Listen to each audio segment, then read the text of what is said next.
Sebelum Bante menyampaikan bincang-bincang Dhamma, mari kita mengawali dengan mengagungkan Guru Agung Sang Buddha.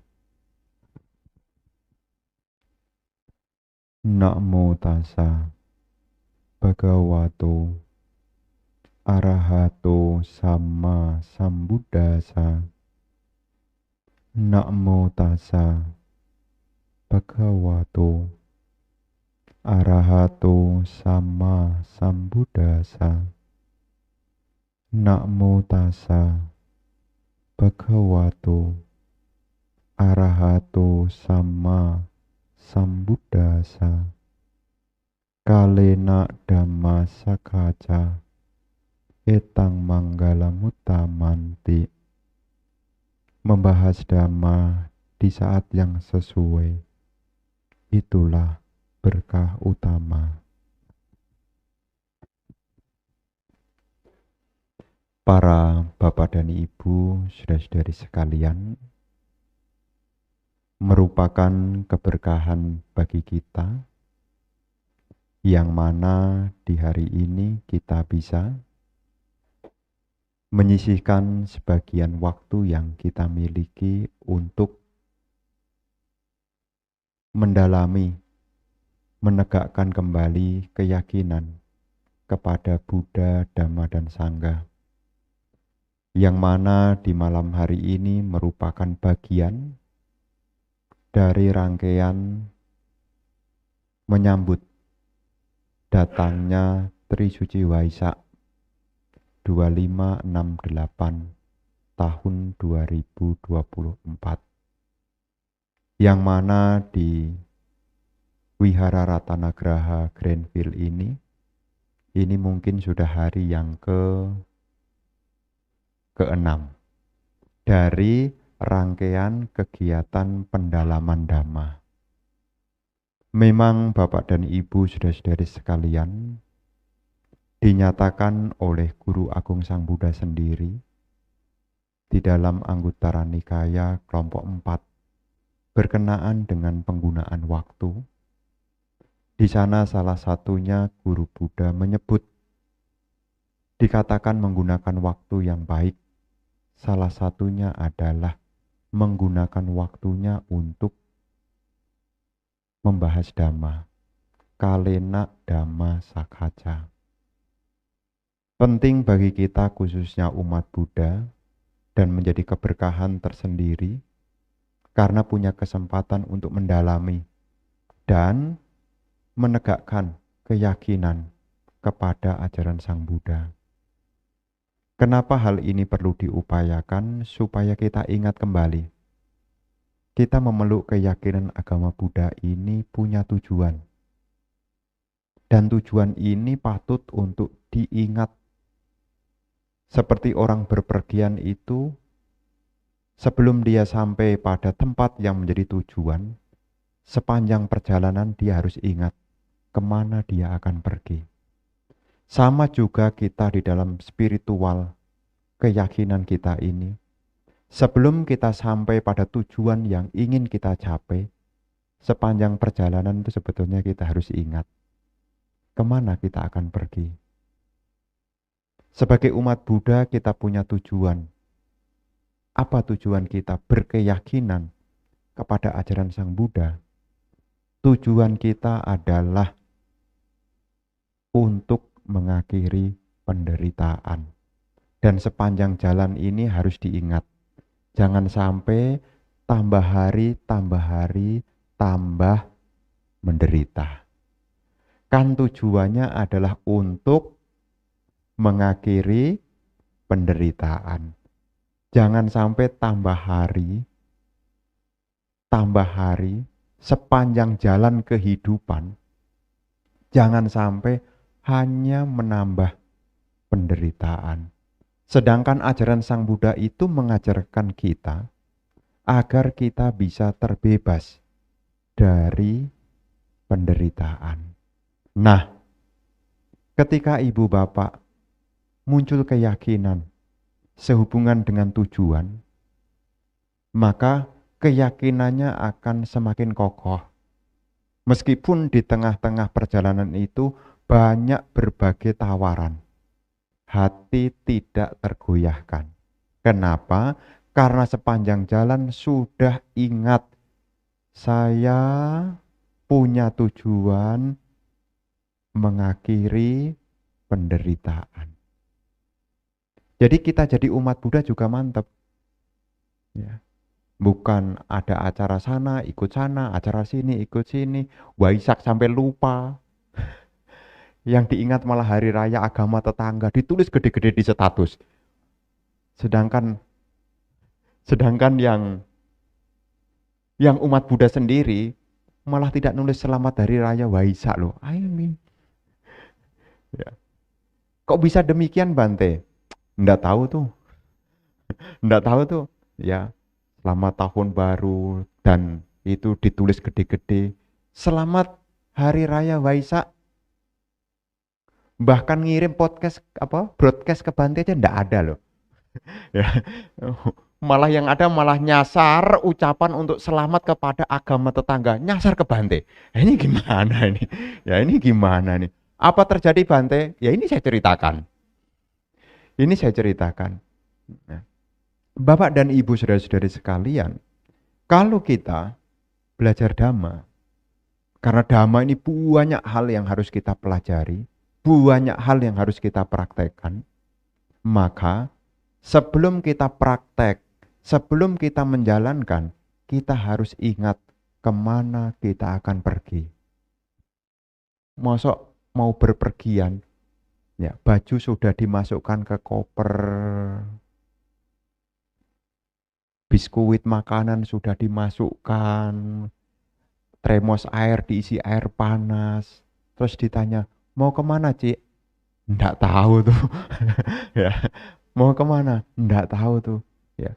Sebelum kita membuat persiapan apa yang kita perlukan, kita juga harus tahu.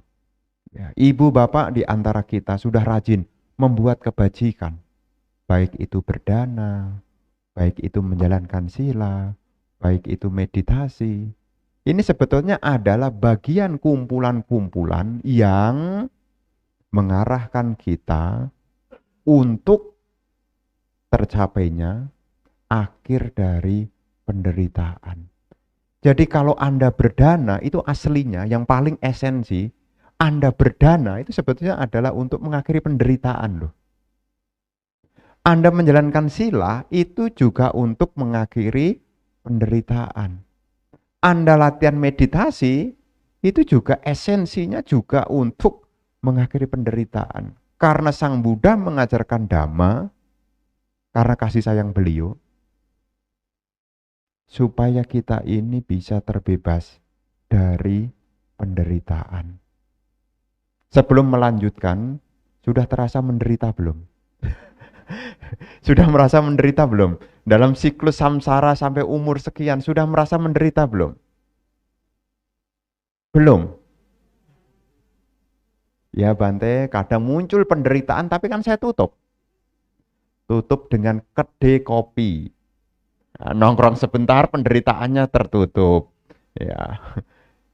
Jadi ibu bapak sekalian, kita ini kalau kita berkeyakinan kepada ajaran Sang Buddha, kita harus ingat, setiap perjalanan yang kita lakukan, setiap aktivitas yang kita kerjakan, kalau kita punya keyakinan, inti yang perlu dipegang adalah jangan sampai tambah menderita. Intinya adalah makin hari bagaimana caranya supaya kita tidak menderita. Apa yang harus kita upayakan? Langkah apa yang perlu kita upayakan supaya kita perlahan-lahan ini bisa mengikis kilesa-kilesa, perlahan-lahan ini kita bisa mengakhiri penderitaan. Langkah dalam tahap Dhamma itu nomor 1 adalah pariyati Dhamma. Pariyati itu adalah belajar. Jadi umat Buddha mesti mau belajar. Jadi umat Buddha itu memang ya memang harus belajar. Ya. Makanya sayang kalau sudah KTP-nya agama Buddha tapi tidak mau belajar. Karena sebelum kita melanjutkan dari pariyati menuju pati-pati, kita harus mengerti sehubungan dengan pariyati secara teori. Karena teori itu berguna. Ya. Kalau kita punya pariyati belajar, maka kita tidak banyak mengalami kekeliruan. Makanya belajar itu penting ya untuk meminimalisir error. Makanya guru yang paling mahal guru pengalaman. Pengalaman yang gagal maksudnya. Pengalaman yang gagal itu dijadikan guru. Ya, makanya paling mahal itu guru. Guru dari pengalaman yang gagal. Ya, makanya kalau ada orang gagal kemudian ada motivasinya, anggaplah ini guru. Guru yang paling mahal adalah guru pengalaman. Ini bahasa motivasi kalau sedang gagal. Ya, guru yang mengingatkan yang paling mahal adalah pengalaman. Kenapa terjadi pengalaman yang keliru, terjadi error, kesalahan? Ya, karena secara teori pariyati belum lengkap. Makanya sebagai umat Buddha kalau ada hal-hal yang dalam tanda kutip hati ini masih duga-duga, ya duga-duga itu adalah apa ya? Kira-kira, jadi manifestasi, ini kalau kita ngomong abhidhamma ya, manifestasi dari micaditi, pandangan salah, ya, manifestasinya adalah duga-duga. Ya, karena belum jelas. Makanya pakai duga-duga. Ya, pakai jangan-jangan. Ya, jangan-jangan. Tapi kalau orang itu punya samaditi, ya dia sudah pasti. Punya pandangan terang, tidak perlu duga-duga. Makanya kalau kita di rumah, lampunya terang, kita tidak perlu duga-duga. Ini gelas apa botol. Tidak perlu. Tapi kalau lampunya mungkin redup, ya, itu harus benar-benar dekat sekali baru tahu.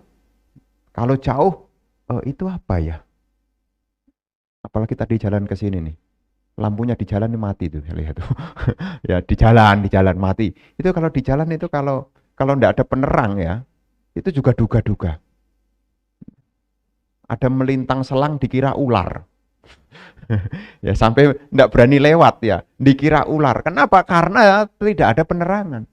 Nah, kita ini ibu bapak sekalian, sebelum kita praktek dhamma, kita ini perlu belajar. Supaya apa? Dari belajar itu kita punya perbekalan supaya tidak error.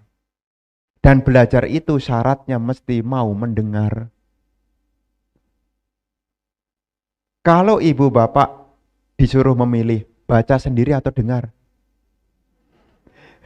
Baca sendiri atau dengar? Ada sebagian yang memilih baca, bagus. Biasanya kalau tipikal orang yang mendengar, ragu-ragu baru dia tanya, Bante itu di buku yang mana Bante? baru baca. Tapi kalau yang sudah membaca, giliran mendengarkan, oh ini persis ya dengan yang saya ketahui ya. Ya, makanya di zaman sekarang, ya ibu bapak, ya meskipun banyak kebutuhan-kebutuhan yang lain, ya urusan-urusan domestik Anda ini banyak, ya sisihkan sebagian waktunya untuk belajar dhamma. Kenapa? Karena dhamma ini akan membantu dalam rangka kita mengikis kita punya penderitaan. Jadi yang pertama adalah belajar. Ya, pariyati, ya belajar. Karena untuk mengakhiri penderitaan ini tugasnya tidak gampang loh. Tidak gampang loh. Ini pekerjaan yang tidak gampang. Ya. Untuk mengakhiri penderitaan tidak gampang. Makanya yang dipelajari mesti banyak. Banyak belajar. Banyak belajar. Kalau tidak mau belajar, kok cita-citanya ingin mengakhiri penderitaan, maaf ya, belum waktunya. Ya, belum waktunya. Anda mesti banyak belajar. Ya. Karena kalau Anda sedikit belajar, maka sedikit yang diketahui. Padahal di dalam jalan menuju akhir penderitaan itu diawali memiliki pandangan benar. Harus punya pandangan benar. Karena setiap orang ini kalau pandangannya benar, maka apapun yang dihadapi itu dengan sudut pandang yang terang. Ya, kalau punya pandangan benar, tidak gampang melekat, bisa melepas. Tidak gampang membenci, tidak muncul niat jahat. Kenapa? Ya karena dia sudah punya pandangan yang benar. Ya, pandangan yang benar. Maka tadi saya menyampaikan kepada ibu bapak sekalian di awal, jangan sampai waktu yang kita jalankan ini makin hari makin bertambah penderitaan. Lu kan wajar toh Bante. Makin hari ini kan makin hari makin tua. Tua itu kan memang dekat Bante. Dekat dengan sakit. Kan wajar toh Bante. Wajar dong Bante. Kalau tua, sakit, wajar toh Bante menderita. Wajar. Tapi Anda sakit itu dibedakan dua. Satu, sakit tubuh. Dua, sakit. Sekali lagi. Satu, sakit tubuh. Dua, sakit pikiran. Ya, saya tidak enak ngomong sakit jiwa kan. Ya, karena kalau sakit jiwa nanti dibawa ke RSJ kan. Ya. Jadi kita ini ya, memang ketika usia tua, ya, bertambahnya usia muncul sakit, tapi jangan sampai sakit ini sampai kena yang nomor dua. Sakit tubuh itu pasti, sakit pikiran itu pilihan. Jadi kalau sampai Anda sakit pikiran, maaf ya, Anda salah pilih. Karena kalau sakit tubuh itu pasti, siapa yang tidak? Wong jarada momhi jarang anatito, biadida momhi biading anatito, maranada momhi maranang anatito. Aku wajar mengalami usia tua, aku takkan mampu menghindari usia tua. Aku wajar menyandang penyakit, aku takkan mampu menghindari penyakit. Aku wajar mengalami kematian, aku takkan mampu menghindari kematian. Ini sakit tubuh. Makanya sakit tubuh itu pasti, ya. Saya kalau ceramah keseringan, tenggorokan juga kering loh. Kalau sudah kering, suara hilang. Terus gatel, besok batuk, berdahak, terus akhirnya minum antibiotik. Nunggu seminggu, sehat lagi. Apakah Bante sakit pikiran? Kadang-kadang. Sakit pikirannya kapan Bante? Udah dikasih obat ini, obatnya kok tidak sembuh-sembuh ya. Ini jangan-jangan ada yang lain ya. Nah ini yang lebih berbahaya. Ya, bukan sakit tubuh, yang lebih berbahaya adalah sakit pikiran. Maka ada satu nasihat yang disampaikan oleh Guru Agung Sang Buddha sendiri kepada perumah tangga yang bernama Bapak Nakula. Bapak Nakula itu meminta nasihat kepada Sang Buddha dan Sang Buddha memberi nasihat. Nasihatnya adalah tubuh boleh sakit, pikiran jangan sampai ikut sakit. Tubuh boleh sakit, pikiran jangan sampai sakit. Jadi tema malam hari ini ceritanya adalah bagaimana supaya kita tidak makin hari makin menderita. Ya, siapa tahu nanti sepulang dari sini ngomong panjang kali lebar ditanya umat di jalan, Bante ngomong apa? Wah, panjang. Panjang. Tapi tema malam hari ini yang ingin Bante sampaikan adalah jangan sampai makin hari makin menderita. Ini temanya. Jadi nanti kalau Kosanto tanya, Bante tema malam hari ini apa? Nah, makin hari jangan sampai makin menderita. Ini temanya. Nah, penderitaan ini berbicara dua, jasmani dan pikiran. Kalau urusan jasmani ini bisa diselesaikan dengan Anda punya keuangan. Betul enggak? Anda sakit jasmani itu bisa diselesaikan Anda punya keuangan. Sampai uangnya habis. Ya. Tapi sakit pikiran ini berlanjut. Kalau sakit tubuh ini sudah tua, akhirnya tutup usia, tubuh ini tidak terbawa. Tapi sakit pikiran akan membawa kelahiran kembali. Mana yang lebih berbahaya? Sakit tubuh atau sakit pikiran? Sakit tubuh sakit. Ini nanti kalau sudah waktunya 100 tahun, sakitnya otomatis hilang. Ketika napas ini keluar dan tidak masuk lagi, selesai. Tapi penyakit pikiran ini kalau tidak diselesaikan, ini membawa pada kelahiran kembali. Maka yang paling berbahaya sebetulnya bukan sakit tubuh, yang paling berbahaya adalah sakit pikiran. Karena kalau sakit tubuh, ya tubuh ini kan urusannya dengan 4 hal. Makanan, karma, pikiran, cuaca. Ya. Kalau tubuh ini tiba saatnya, ya kita harus menyadari, ya tubuh ini ya suatu saat ya akan berubah. Ya. Tetapi pikiran yang tidak terlatih ini, ya, yang bisa membawa pada penderitaan. Makanya kapan hari ada yang komen, lah kalau mau mengatasi usia tua, ya gampang. Operasi plastik. Ngapain meditasi mengatasi usia tua? Operasi plastik, punya uang selesai. Ya. Batuk, pilek, ngapain meditasi? Apotek ada. Tapi ada satu hal yang tidak bisa dicari, tidak bisa dibeli dengan uang, yaitu bagaimana menghentikan kelahiran kembali. Kalau Anda tidak lahir, maka Anda tidak sakit. Tidak lahir, tidak tua. Jadi kalau sekarang yang keburu tua dan sakit-sakitan, jangan salahkan dokternya, jangan salahkan makanannya, jangan salahkan tempatnya. Yang perlu dicek, salah sendiri masih mau lahir.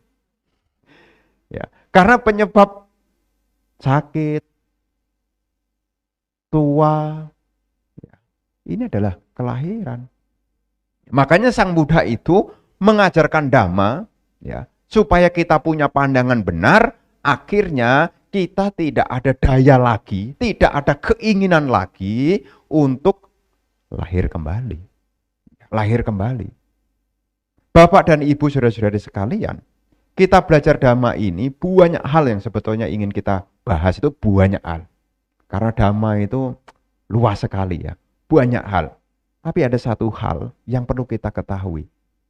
Tadi Bante bilang, jangan sampai kita makin hari makin tambah menderita. Kenapa kita menderita? Kok tambah hari kita menderita? Kenapa kita menderita? Di dalam 4 kebenaran Arya disampaikan, sebab dari penderitaan adalah tanha. Tanha ini adalah nafsu kesenangan. Ya, nafsu kesenangan. Dan nafsu kesenangan ini menjelma menjadi aku. Makanya ibu bapak jadi menderita itu karena keakuan. Kenapa? Anda tidak suka sama dia. Aku lihat dia tuh nyebelin, Bante. Sudah aku tolong, Bante. Tapi jadi ibu bapak yang membuat kita menderita itu adalah tanha. Tanha itu akan menjelma menjadi aku. Maka apapun yang menjadi atribut Anda, aku, ya, yang disebut dengan atha, aku, itu tidak lain adalah tanha. Pengalaman-pengalaman menyenangkan. Kalau pengalaman menyenangkan itu terus dituruti, jadi loba. Kalau tidak dituruti, kalau dituruti jadi loba, kalau tidak dituruti jadi dosa. Ya. Anda punya pengalaman menyenangkan. Kalau dituruti, jadi loba. Kalau tidak dituruti, jadi dosa. Anda jadinya, ya saya kan dengar nih keluh kesah rumah tangga orang nih. ya, ya. Kalau dituruti, ya awalnya gelang apa namanya? Belum, itu udah level berikutnya. Level pertama adalah gelang kain, gelang benang. Nah, apa itu yang benang? Oh, menyenangkan. Cukup, dituruti cukup. Awalnya karena tidak berani minta lebih sama suaminya. Jadi pertama kodenya, Pak, itu kok bagus ya Pak, gelang kainnya itu ya Pak ya. Nah, sukses. Besok ajak lagi, Pak, itu ada gelang perak Pak. Sukses. Pak, itu ada gelang emas. Meningkat. Dari gelang benang, sukses, meningkat gelang perak. Dari gelang perak sukses, gelang emas. Awalnya emasnya itu yang cuma satu. Sukses, mulai naik tuh. Ya, ini saya ngeluh. Saya ini melanjutkan keluhan suami-suami. Saya kurangnya apa Bante coba? Udah dikasih Bante ini minta lagi, pening lah Bante saya. Ya, tuh. Dituruti, aku pengalaman menyenangkan, dituruti jadi loba, tidak dituruti jadi dosa. Mulai ketika Anda dituruti, mulai sekarang hitung-hitungan. Sekarang hitung-hitungan. Bukan ada sesuatu yang hilang, belum hilang. Ya. Jadi yang namanya penderitaan itu muncul ya dari keakuan. Dan keakuan itu sebetulnya adalah kemunculan dari kita punya tanha. Maka kalau orang itu lenyap dia punya tanha, maka otomatis lenyap dia punya penderitaan.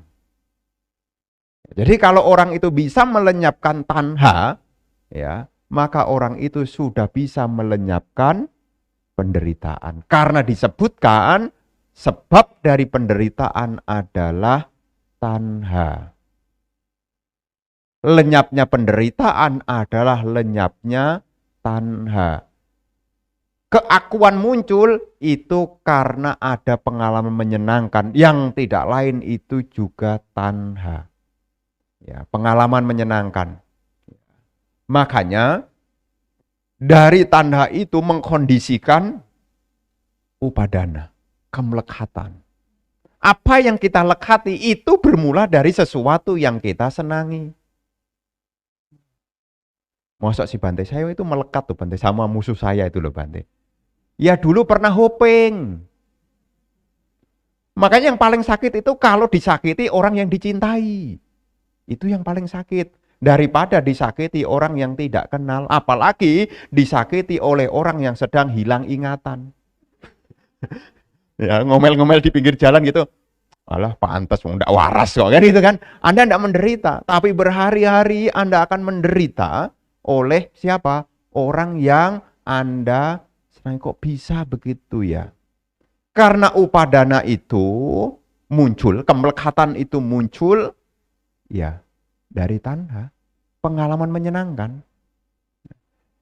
Kadang-kadang orang ini termasuk kita-kita semua ini yang masih putu jana, yang masih belum terang, ya, termasuk saya juga, karena masih by proses. Ya by proses itu artinya sedang, ya jangan sampai nanti Anda salah persepsi, ya. Ya ini supaya, ini semua masih by proses ini. Ya ibaratnya masih di perjalanan. Ya. Kita-kita ini kadang-kadang ditanya, ingin mengurangi penderitaan? Iya.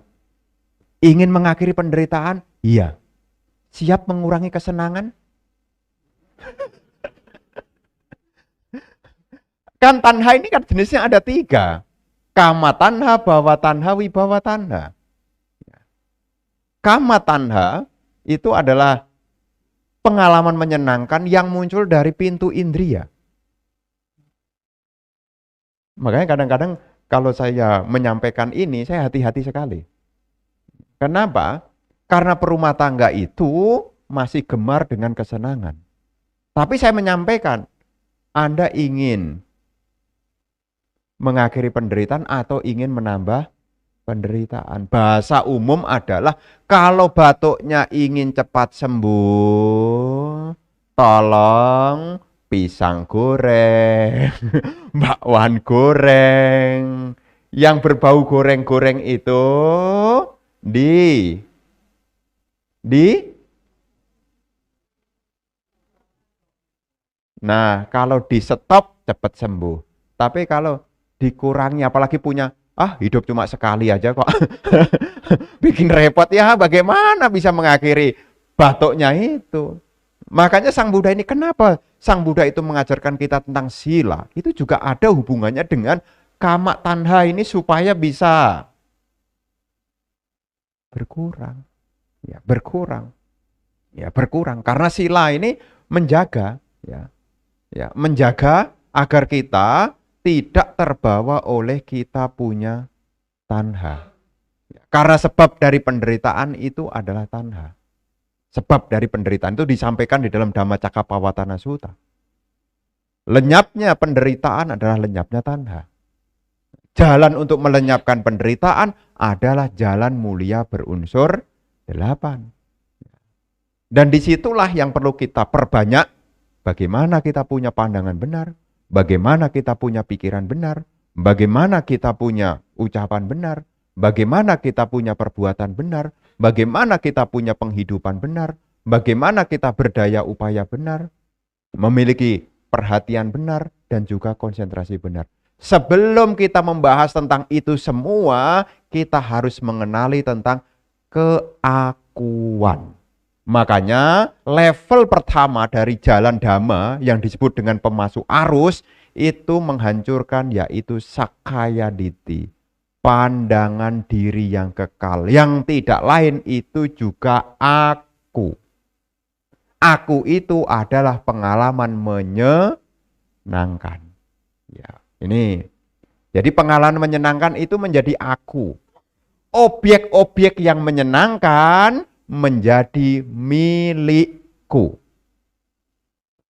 Ya, jadi pengalaman menyenangkan itu aku, objek-objek yang menyenangkan adalah milikku. Inilah bahaya kenapa kita masih melekat dan ingin lahir kembali karena pernah mengalami pengalaman-pengalaman menyenangkan.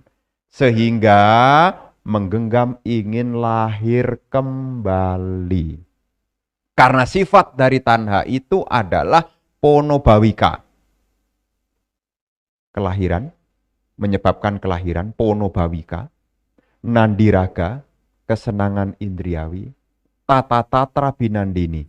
Kalau di sini sudah habis, maka mencari di tempat lain. Yang digambarkan di dalam Paticcasamuppada itu seperti seekor monyet dari pohon buahnya sudah habis, dia siap-siap loncat berikutnya. Kita juga dalam tanda kutip masih sama. Sekarang waktunya habis, kemudian loncat lagi. Loncat lagi. Sampai kapan Bante? Sampai punya pandangan benar. Kalau belum punya pandangan benar bagaimana Bante? Ya loncat lagi. Dan ceritanya sama. Derita jasmani, derita batin. Ya. Makanya di sini Ibu Bapak kita harus belajar. Ya, tahu. Anda bisa marah, Anda bisa benci, ya. Itu karena keakuan juga. Ya. Aku itu adalah pengalaman yang menyenangkan. Ya. Makanya kalau Anda tersenggol yang menyenangkannya, Anda dibuat stres. Ya kan? Apa tidak? Bante, saya disakiti mah. Biasa Bante. Saya ketemu suara-suara kasar. Ya. Tersisihkan. Biasa Bante. Kenapa? Oh, saya udah vipassana Bante. Amati aja Bante. Oh, itu amati. Telinga, suara, kontak, muncul perasaan. Dari perasaan itu muncul bentuk pikiran. Ya, dari sekian banyak orang ya sedikit yang begitu. Ya, yang bisa menyadari ada suara, ini telinga, ada suara, ada kontak, terjadilah perasaan. Sedikit sekali. Makanya kalau orang wipasana, dia tidak terkecoh dengan suara dari luar. Tidak terkecoh dari suara dari luar. Kenapa? Dia bisa membedakan mana aku, mana konsep. Apa yang kita dengarkan kan sebetulnya konsep semua. Tapi kalau kita sudah berwipasana, memiliki pengertian yang benar, kita bisa bedakan ini hanyalah konsep. Konsep itu bukan aku. Sekarang kita tahu, aku itu adalah pengalaman menyenangkan. Makanya Anda akan tersenyum kalau Anda dipuji. Loh, saya punya ponakan, 4 tahun loh. 4 tahun, belum sekolah 4 tahun. Itu kalau saya puji itu senyum-senyum loh. Itu saya puji penyum, saya mikir, kok ngerti ya? Baru 4 tahun. Ih, gantengnya, senyum-senyum gitu. Ya, senyum-senyum itu. Senyum-senyum, ih gantengnya dia senyum-senyum. Dalam hati saya dia ngerti ya. Giliran saya bilang, ngapain? Terus dia sembunyi, tutup muka gitu. Ya. Jadi ibu bapak sekalian, kita dari kecil sekalipun itu sudah ada aku, ya. Makanya anak kecil kan ditanya tuh, mana cantiknya? Matanya kedip-kedip gitu kan. Gitu kan? Mana cantiknya? Matanya kedip-kedip gitu kan. Loh itu dia seneng gitu loh, seneng gitu loh. Bahkan di foto, mana cantiknya? Kedip-kedip gitu. Bahkan mau tidur aja ditanya, mana cantiknya? Kedip-kedip. Kenapa? Itu pun juga aku juga. Karena ketika pernyataan itu muncul, itu sesuai harapanku, dia jadinya, oh, somanasa, senang. Ya, senang. Ya, senang. Ya, jadi yang namanya aku ini perlu hati-hati. Ya, kenapa perlu saya sampaikan? Supaya ibu bapak ketika mendengar suara, melihat hal-hal yang kurang menyenangkan, pengalaman-pengalaman pintu indera yang mungkin dalam tanda kutip kurang menyenangkan, batin Anda bergejolak, Anda ingat, aku nagih. Nagih. Aku maunya dipuji, sekarang dia memberontak karena dapatnya bukan pujian. Maunya dia baik-baik saja, ternyata tidak baik-baik saja. Anda menjadi terbakar. Anda mesti ingat, aku sedang memberontak. Nanti Anda bisa alami. Ngantri di bank panjang, lama. Kalau Anda masuk di priority langsung tellernya sesuai harapan. Senyum. Giliran ngantri, panjang. Sudah panjang, belum sarapan. Ya, masih ada tuntutan pekerjaan yang lain. Aku mulai nagih. Ingat loh ya, aku adalah pengalaman menyenangkan. Giliran aku tidak dipenuhi, maka dia nagih. Dan ini Anda harus hati-hati. Makanya guru Buddha menyampaikan, cara melatih batin yang paling baik adalah sabar. Sabar itu hartanya biku. Hartanya biku ya. Ya, jadi biku itu ya hartanya ya sabar itu. Makanya biku akan elegan kalau kelihatan sabar. Ibu bapak juga sama ya, sama. Ya, wah Bante, saya punya istri itu sabar sekali. Bagus. Saya punya suami juga sabar sekali. Bagus. Saya punya anak itu sabar meskipun sulit Bante. Dia sabar sekali Bante. Hebat Bante. Memang dikatakan cara melatih batin yang terbaik itu adalah sabar. Bagaimana kita bisa menaklukkan keakuan kita yang lagi seneng-senengnya ini, tidak dituruti, dia memberontak. Anda punya kumpulan kesabaran, dia akan reda. Kenapa seseorang itu tidak bisa menekan? Dia pengarahan dirinya itu tidak mampu. Karena dia tidak pernah menyadari betapa berharganya berupa kesabaran.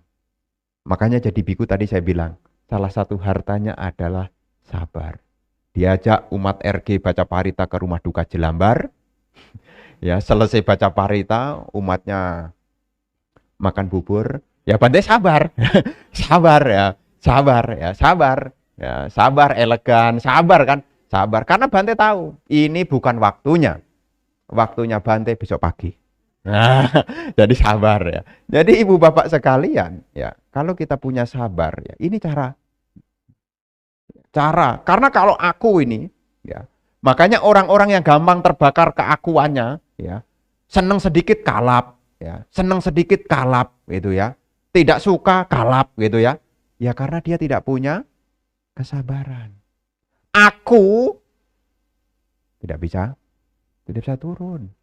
Akunya menjadi. Ya. Makanya salah satu teknik meditasi, nanti kalau karma baik mendukung ibu bapak sekalian, nanti bisa belajar di tempat Bante Kanti. Anda diajarin tentang jalan dengan pelan-pelan, slow motion. Angkat, maju, letak, angkat, maju, letak. Giliran makan, lihat makan, sendok, angkat, angkat, dekat mulut, buka, masukkan sendoknya, tutup mulut, tarik, turun, kunyah. Lu makan kok repot begitu Bante? Ya ini namanya juga latihan wipasana di sana. Ya, cepet-cepet kan beres Bante. Enggak, ini juga latihan sabar. Makanya ada poin yang saya sampaikan kepada para umat. Terus apa Bante kaitannya dengan wipasana itu? Ya mungkin itu sih belum membahas tentang nama rupa saya bilang. Tapi itu membahas tentang bagaimana sebelum kita berlatih, kita punya basic berupa kesabaran. Punya basic berupa kesabaran. Ya, jadi sabar ini, karena ini ada kaitannya dengan pengalaman menyenangkan. Karena menyenangkan itu sifatnya nagih. Kalau tidak dituruti,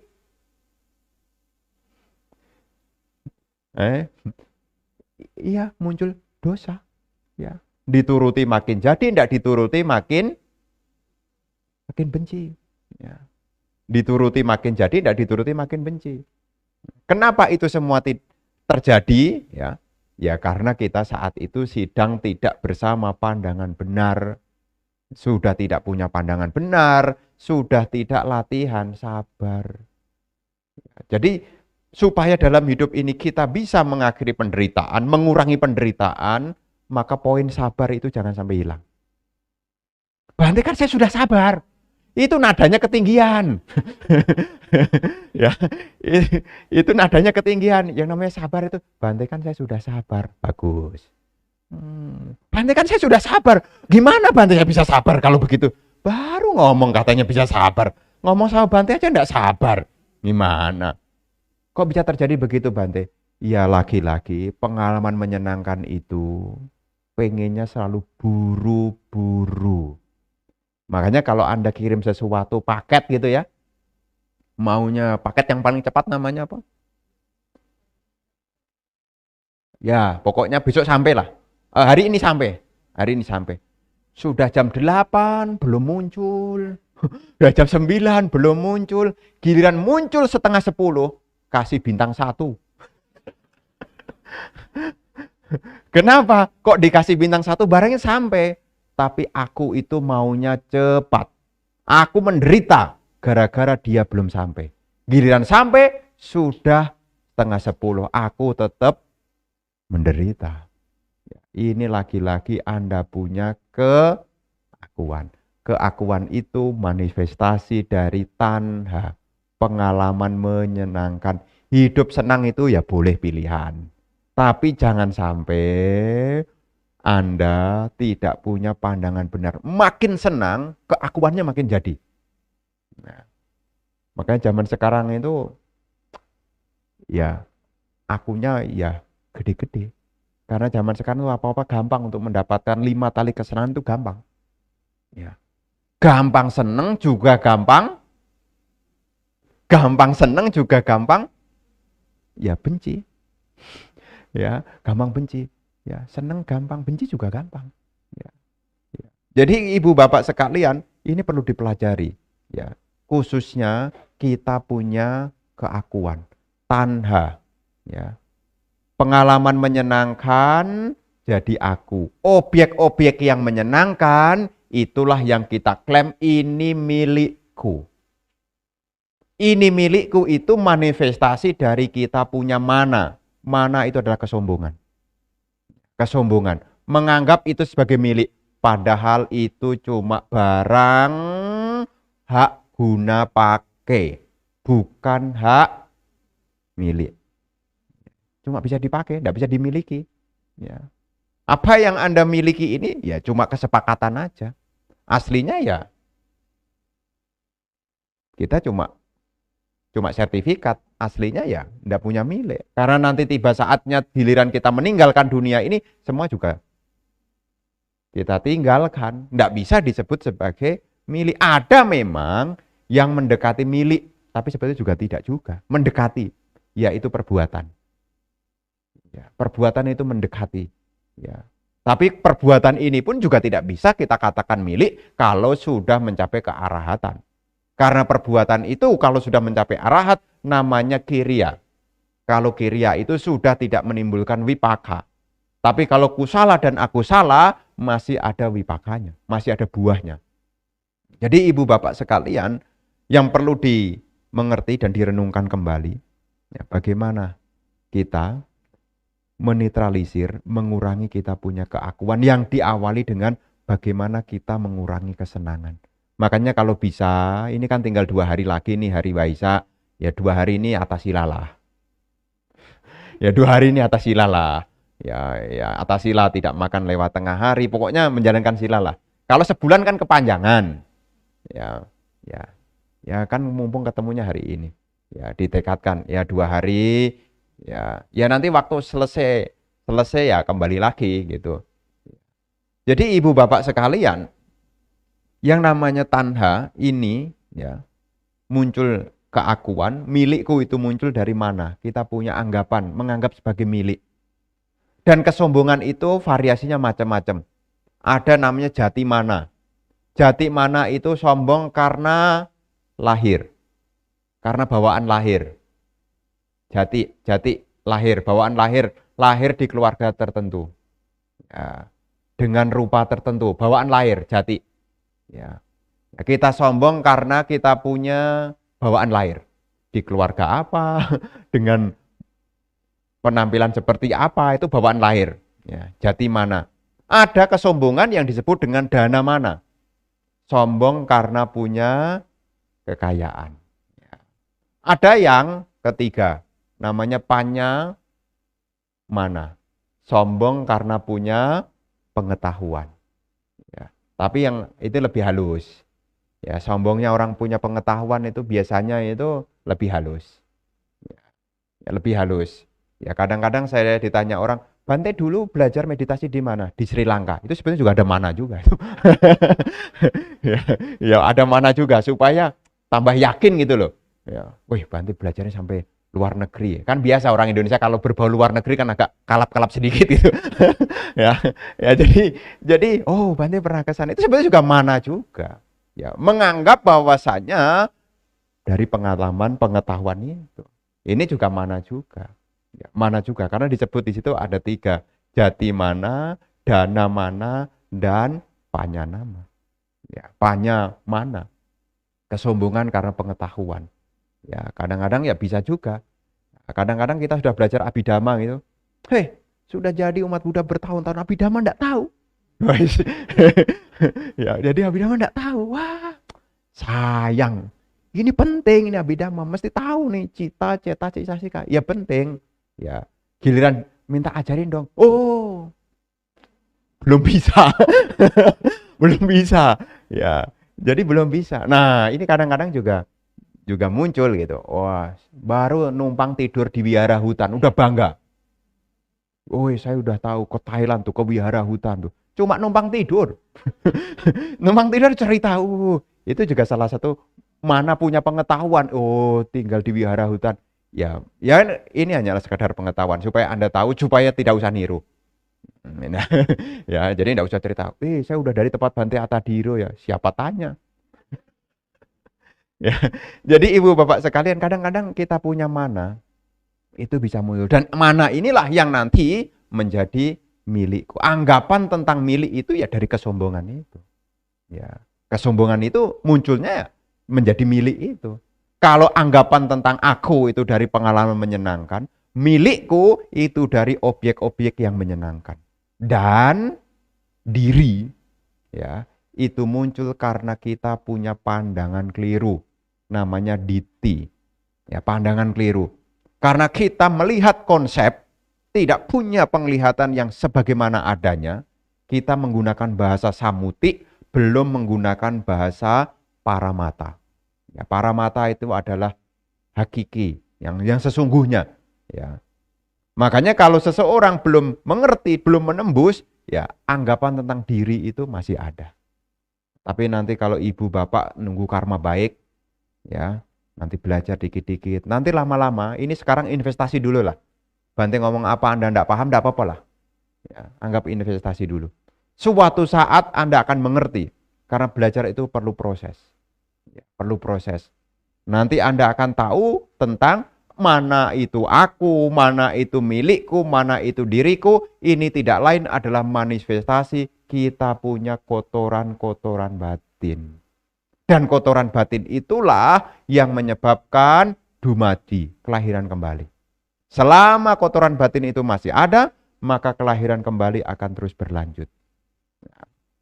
Maka, ya, di sini ibu bapak sekalian, dengan kita yang pertama tadi untuk menghilangkan keakuan, pengalaman-pengalaman menyenangkan, ya latihanlah, ya harus disadari. Pengalaman menyenangkan ini muncul dari berbagai faktor, supaya anggapan tentang aku itu menjadi meredah. Ini berbagai faktor. Dan kalau Anda sudah tahu faktornya, ketertarikan akan menjadi berkurang. Ya, berkurang. Ya, Anda punya baju. Baju ini dari berbagai faktor. Ada tukang jahit, ya, ada tukang jahit. Tahu enggak waktu orang angkat kainnya itu? Bukan susah, itu keringetan. Keringetan itu, apalagi waktu jahit itu bersin tukangnya itu. Yang Anda bangga-banggakan itu bekas bersihnya tukang itu.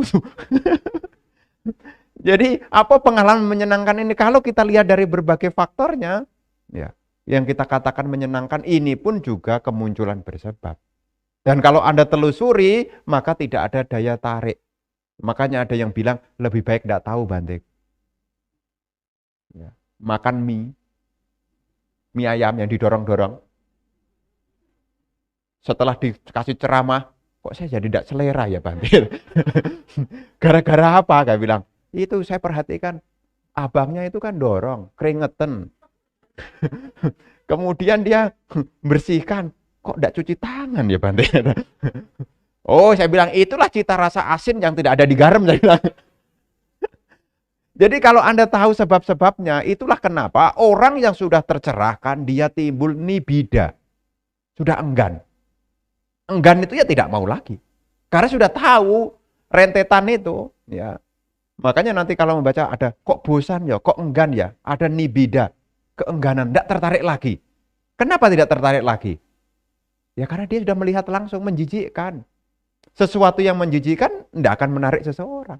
Nah kita putu jana ini matanya masih banyak debunya. Sehingga tidak sempat menganalisis. Makanya seringkali kita tertipu sama dunia ini. Nah, tertipu sama dunia ini. Karena kita belum sempat untuk menganalisis. Makanya kapan hari saya cerita kepada umat.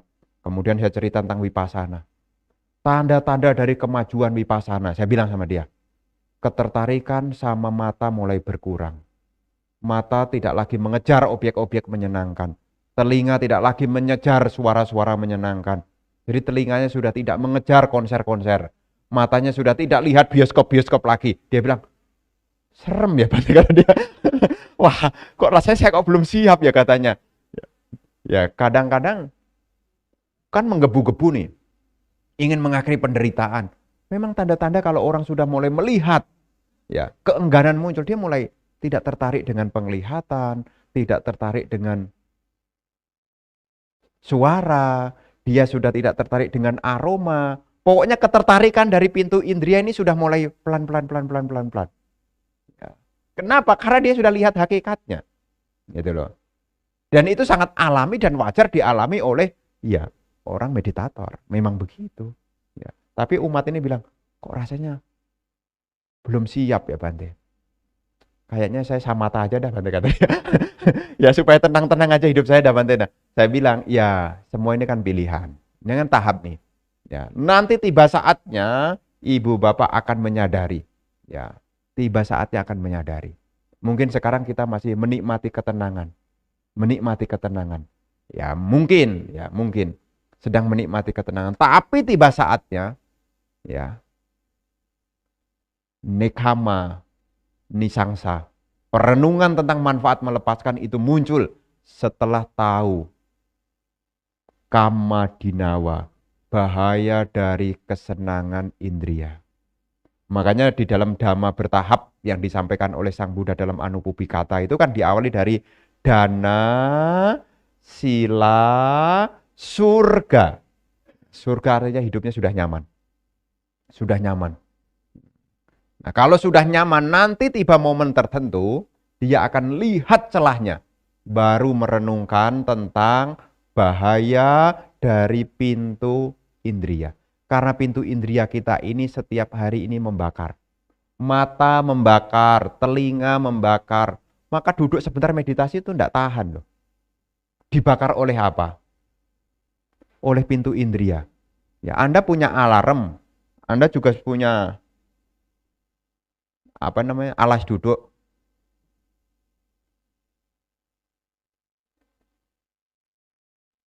Nah, ini belum kakinya membakar. Matanya. Udah jam 8. Udah jam 8. Udah. Jadi mata ini bisa membakar. Karena ini menyala. Ya. Dibakar oleh apa mata kita? Dibakar oleh loba, dosa, moha. Raga gina, dosa gina, moha gina. Caku ini terbakar. Oleh apa? Raga gina. Raga itu sama dengan loba. Raga gina. Agi itu api. Raga gina, dosa gina, moha gina. Telinga kita juga terbakar. Ya. Makanya kadang-kadang kalau bukan terbakar oleh yang menyenangkan, terbakar oleh yang tidak menyenangkan. Makanya pintu indria kita setiap hari menyala. Makanya supaya tidak menyala, kita diajarkan untuk menenangkan diri, meditasi. Tinggal kuat-kuatan.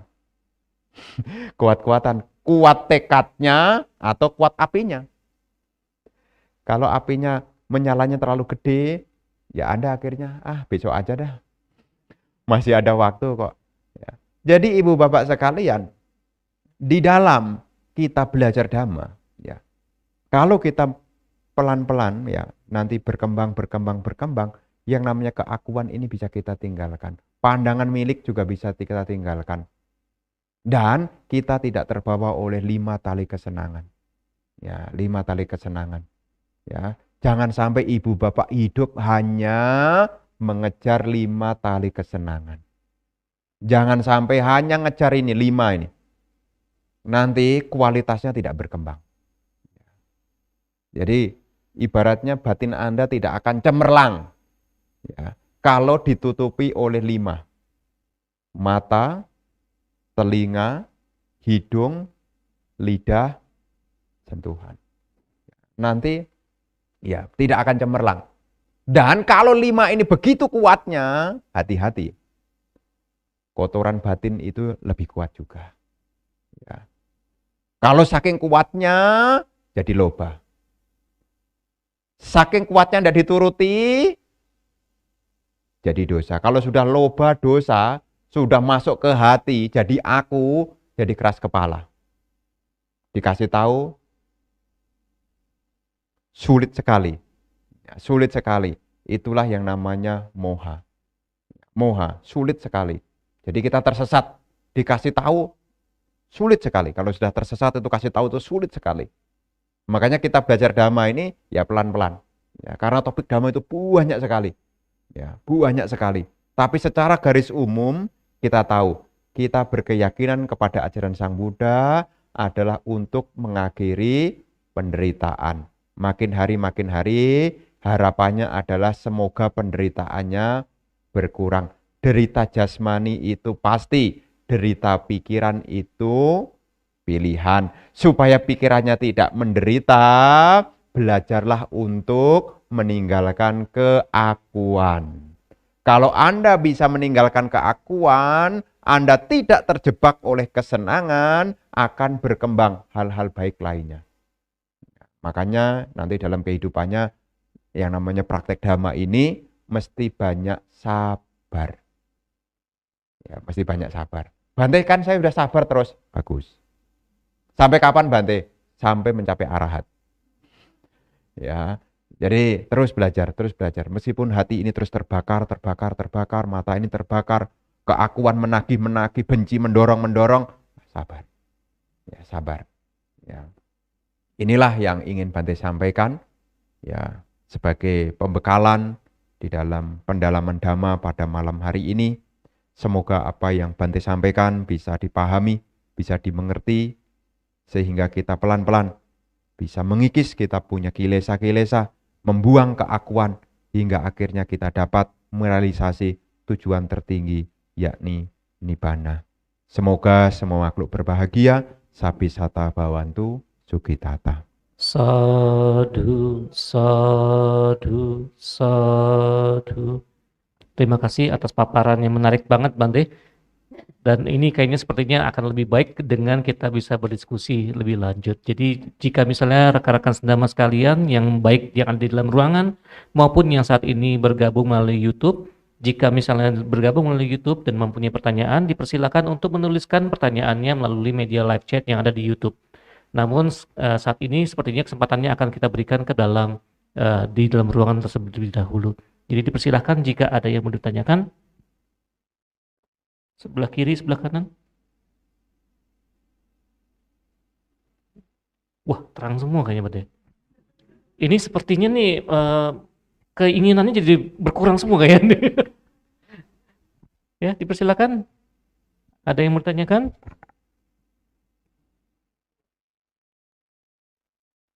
Oke. Agak jauh sebentar.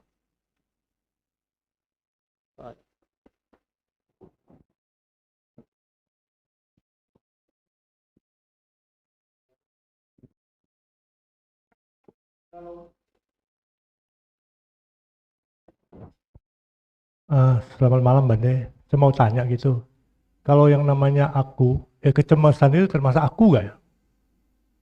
Dan menghilanginya gimana Bante? Lebih Bang. Terima kasih Bante. Berkenaan dengan kecemasan, ini ada hal yang perlu dimengerti. Ada beberapa hal. Hal yang pertama, itu mesti dicek secara biologis. Karena ada beberapa orang yang memang secara dia punya hormon, ya. Ini juga berpengaruh. Bisa juga yang kedua adalah apa yang dia ketahui. Biasanya orang bisa cemas itu kalau persiapannya kurang. Makanya kalau dalam hidup ini kita kadang-kadang cemas, itu sebetulnya indikasi kita punya persiapan itu masih banyak yang kurang. Ya. Anak mau ujian, ada yang tenang, ada yang cemas. Anak mau ujian, ada yang tenang, ada yang cemas. Anda tahu sebabnya? Yang tenang karena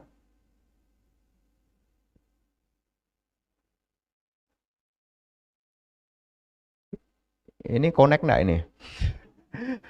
Ya, ada anak mau ujian, ada yang tenang, ada yang cemas. Ya, kenapa ada yang tenang? Bukan karena dia sudah belajar, karena dia sudah paham. Karena belajar kadang-kadang enggak paham, makin cemas juga itu. Ya, jadi orang yang paham, ya, dia sudah paham, dia tenang. Alah gampang. Ujiannya cuma 1 lembar begitu aja. Materinya aja cuma 1 bab. Udah saya hafalin semua di kepala, ngelotok. Gimana kamu? Ah, santai. Temennya ditanya, kamu gimana? Aduh, gimana ya? Satu analia ada ingat, berusaha untuk ngapalin, kedua-dua lupa. Ya. Nah, di sini ini pemahaman. Satu paham, satu tidak paham. Karena apa? Yang paham itu karena sudah punya persiapan. Nah, kita ini karena banyaknya kurang persiapan, jadinya cemas. Kita punya kecemasan itu ya banyak sebab ya. Karena lingkupnya ini kan luas sekali. Ya, lingkup pekerjaan, lingkup keluarga, ya, lingkup macam-macam lah. Ya, karena biasanya kan membuat cemas kan umat rumah tangga kan ekonomi, hubungan keluarga, hubungan pekerjaan. Ya. Kalau semua ini sudah dia pahami, dia bisa menghandle. Ya, termasuk dia mengetahui dirinya sendiri, dia juga bisa menghandle. Regulasi diri, jadi dia bisa mengatur, dia punya emosi, dia tahu caranya. Mungkin dia sudah banyak belajar, jadinya dia tahu. Saat dia sedang cemas, dia tarik napas masuk, napas keluar. Napas masuk, napas keluar. Atau dia cemas, dia cari teman, curhat. Tahu enggak? Dia ngobrol. Cemasnya hilang, bener loh. Makanya kalau ada orang cemas tuh ngajak ngobrol tuh, tanda-tanda orang cemas tuh. Coba kalau Anda nunggu kelamaan itu bahagia atau cemas? Supaya tidak lama bagaimana? Kamu dari mana? Ngomong, tahu-tahu, sudah jamnya nih. Jadi di sini kita harus tahu, ya, karena kecemasan itu kan umum ya, tapi sebabnya ini kan banyak macam. Ya, bisa cemas karena menunggu, cemas masa depan, cemas usia tua, ya, cemas keluarga, cemasin anak. Ya. Kalau semua sudah punya persiapan, apa yang kita cemaskan? Ini peserta Samanera itu sebagian juga cemas loh. Waktu baru kali pertama mendaftar, apa yang dia cemaskan? Takut kalau sudah lewat tengah hari tidak makan nanti bagaimana? Dia cemas, nanti kalau sore nanti lapar bagaimana? Nanti bagaimana? Saya bilang jalani dulu. Jalani dulu. Setelah dia tahu dia jalani, dia akhirnya memberi jawaban, Bante, saya tahu Bante, kalau sore saya lapar, minum air. Minum air. Oh gitu ya caranya. Iya Bante, saya minum air. Nah, ada satu peserta bilang itu. Tapi bukan peserta ini, karena saya belum wawancara ini. Ya, minum air. Ada yang bilang, Bante kalau lapar tinggal tidur aja lah Bante. Tinggal tidur aja. Bisa tidur. Wah kalau urusan tidur gampang Bante. Nah, dia tidur tuh. Jadi kecemasan dia itu bisa tereduksi setelah dia mengalami. Ya, makanya ketika kita cemas, kita harus itulah apa namanya? Pecah-pecah. Ini sebetulnya yang membuat cemas ini apa ya? Apakah masa depan? Apakah keluarga? Apakah kesehatan? Apakah lapor pajak? Loh iya, sebagian orang ini SPT bikin cemas loh. Waktu yang kemarin tag amnesty itu loh. Itu cemas. Gimana Bante, tolong doakan ya Bante. Apakah ada begitu Bante? Ada. Ya, jadi saya bilang, ya kamu ya akan cemas kalau kamu tidak menyatakan sampai kapanpun. Kan memang solusinya begitu. Jadi di dalam kecemasan sendiri kita harus tahu ini sebabnya apa. Ya. Kalau kita sudah tahu, ya cemas karena nanti tidak punya uang, kan tahu caranya supaya dapat uang. Kan tahu, kerja, minta orang tua. Ya kalau kerja tidak dapat kan minta orang tua. Kalau orang tua tidak punya kan jual apa yang ada. Kan akhirnya dapat. Setiap kita punya permasalahan kalau sudah dipecah itu sebenarnya kita akan tahu. Nah kadang-kadang kalau kita tidak tahu itulah gunanya kita konsultasi. Kadang-kadang ada sesuatu yang kita sendiri lupa. Kita khawatir, kita gelisah setelah kita cerita dengan orang yang kita percaya. Akhirnya paham. Oh, ternyata hanya pikiran saya. Setelah dia cerita. Makanya kalau ada orang cerita itu, ya saya dengerin.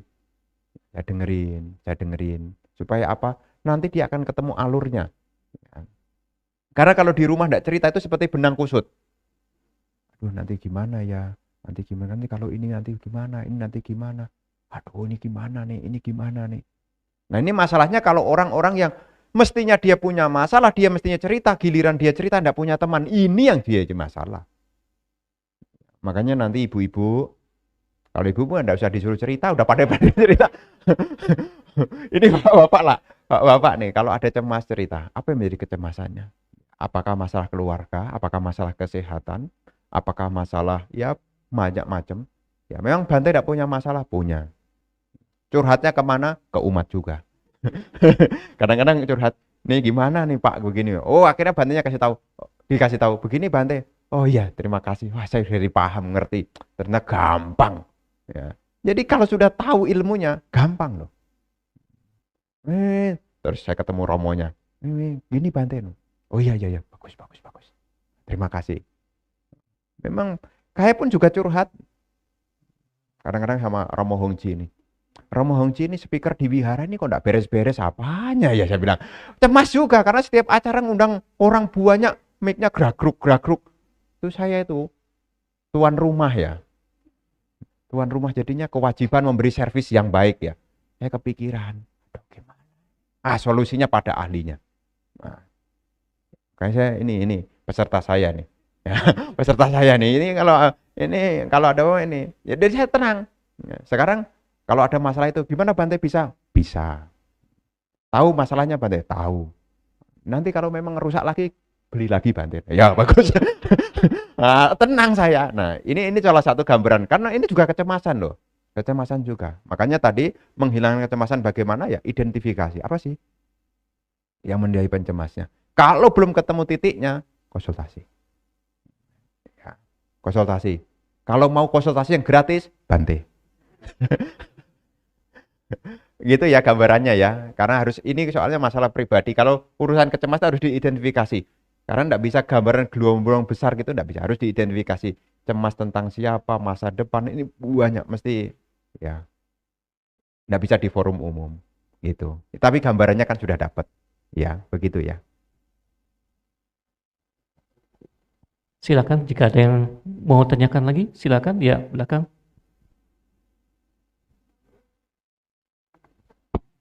Nah, budaya Bante, saya mau nanya, tadi Bante cerita mengenai kemelekatan membawa kita tuh lahir kembali kan Bante. Bagaimana kalau misalkan kita ini punya kemelekatan kepada Dhamma Bante? Apakah kemelekatan kepada Dhamma ini juga membawa kita kelahiran kembali? Terima kasih Bante. Iya, kelekatan kepada Dhamma juga masih lahir kembali. Yang tidak melekat pada Dhamma apa? Kalau sudah jadi arahat. Kalau sudah jadi arahat, sudah tidak melekat pada Dhamma. Karena sudah tiba di pantai seberang. Rakitnya sudah tidak dibawa lagi. Seorang Sotapanna disebut sebagai pemasuk arus. Arusnya apa? Jalan Mulia Bhusu 8. Seseorang yang meninggal dalam kondisi diri sudah mencapai Sotapanna, lahir kembali, pikirannya sudah jalan Mulia Bhusu 8. Makanya seorang Sotapanna tidak akan buru keyakinan lain. Karena sudah masuk di arus Dhamma. Ya jadi Sotapanna, Sakadagami, Anagami. Dhamma-dhamma yang telah dipelajari masih terbawa. Karena ini masih membawa rakit. Ya. Kalau kita yang belum punya rakit bagaimana Bante? Cuma hilir mudik di pantai sini. Nah, pernah dengarkan istilahnya begitu kan? Kita cuma hilir mudik di pantai sini. Ya. Belum tiba di pantai seberang. Untuk menyeberangi samsara ini kita butuh rakit. Rakitnya Dhamma. Setelah sampai di pantai seberang, rakit itu akan ditinggalkan. Kapan seseorang itu meninggalkan rakit Dhamma? Kalau sudah menjadi arahat. Ya, itu sudah pasti. Ya, sama kalau orang sudah sampai di seberang itu tidak mungkin ya. Rakitnya ditarik-tarik di bawah-bawah tidak mungkin. Tapi sekarang kita ini posisinya kalau masih putus jana masih hilir di sini. Masih menunggu. Menunggu apa Bante? Menunggu kesadaran tentang bahaya di tempat ini. Makanya kita ini belum ketemu nih, belum melihat bahayanya nih. Makanya kita masih bermain-main di sini nih. Nah, ketika di sini sudah penuh dengan bahaya, barulah kita berpikir untuk sampai di pantai seberang nih bagaimana nih? Ya, itu ada dalam khotbah yang berjudul tentang Asiwisopama Sutta. Khotbah tentang perumpamaan ular berbisa. Asiwisopama Sutta. Ya, setelah tahu bahaya di pantai sini, hilir mudik di sini bahaya, sudah tahu tentang ada bahaya tentang ular berbisa, tentang apa namanya? 5 penjahat, ya 5 penjahat itu pancakanda, ya. Kemudian ada sahabat yang pura-pura baik, yaitu nafsu, yang ada di alam sini, ya. Seseorang setelah tahu bahaya di pantai sini, dia melihat di jauh, oh di sana ada pantai seberang. Nah, mulailah terpikir untuk membangun rakit.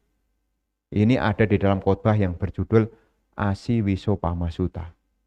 Setelah sampai di pantai seberang, maka rakitnya ditinggalkan. Ya, kapan hari ada umat. Lucu sekali. Tapi bagus dia bertanya ya. Bante, kalau saya rajin meditasi jadi kemelekatan enggak, Bante? Karena dia mengerti, apapun yang dia ulang-ulang dia pikir adalah kemelekatan. Nanti kalau saya rajin ke wihara, rajin jalankan sila, rajin meditasi, nanti jadi kemelekatan dong, Bante. Kan sering, Bante.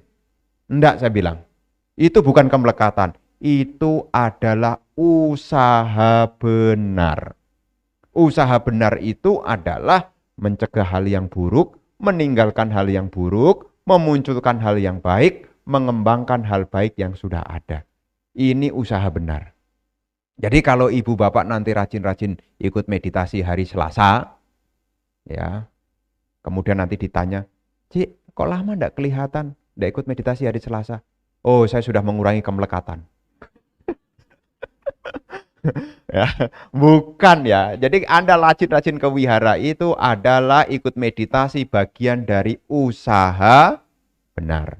Ya, kadang-kadang ini pengertian orang awam itu kalau diulang-ulang, dia pikir kegiatan yang berulang-ulang pikirannya adalah kemelekatan. Padahal pengertiannya bukan begitu. Kalau yang kita ulang-ulang adalah meninggalkan hal yang buruk, mencegah hal yang buruk, memunculkan hal yang baik, mengembangkan hal yang baik, ini disebut dengan usaha benar. Begitu ya. Ya. Iya, saya switch dulu ke YouTube Bante untuk ini. Dari pertanyaan dari Bu Iin Priwiyati, selamat malam Bante, Namo Buddhaya, izin bertanya, adakah tanha yang menyebabkan moha? Dan bagaimana mengetahui moha melalui meditasi? Mohon penjelasannya, Bante. Adakah tanha yang menyebabkan moha? Dan bagaimana mengetahui moha melalui meditasi? Ya, berkenaan dengan moha, ya, ini sebetulnya ada kaitannya dengan awija. Awija, ya. Awija itu kan nanti kalau kita ya sekiranya yang penontonnya juga tahu ya tentang Paticca Samuppada ya. Awija pacaya sangkara, sangkara pacaya winyana, winyana pacaya nama rupa pacaya salayatana, salayatana pacaya pasa, pasa pacaya wedana, wedana pacaya tanha. Ya. Keberadaan tanha ini juga bisa muncul dari bolak-balik. Ya, bolak-balik. Tapi kalau awija ini telah dilenyapkan, otomatis tanha juga lenyap. Jadi awija itu otomatis, ya kalau dilenyapkan otomatis tanha akan lenyap. Kalau tanhanya itu masih ada, awijanya juga masih ada, otomatis juga moha juga masih ada juga. Makanya supaya tidak terlahir kembali, ya kita perlu praktek vipassana supaya apa? Punya wija.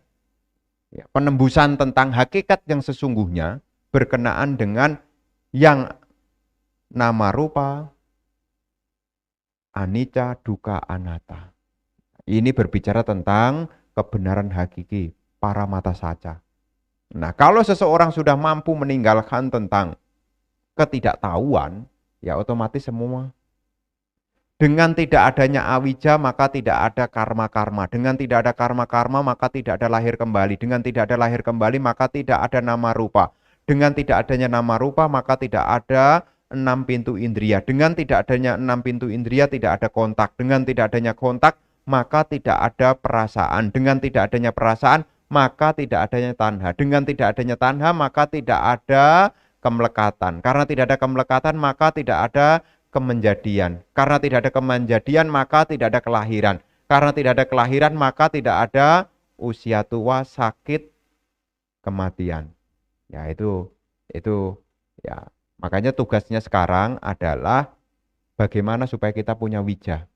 Nah, terus pertanyaan apa lanjutannya?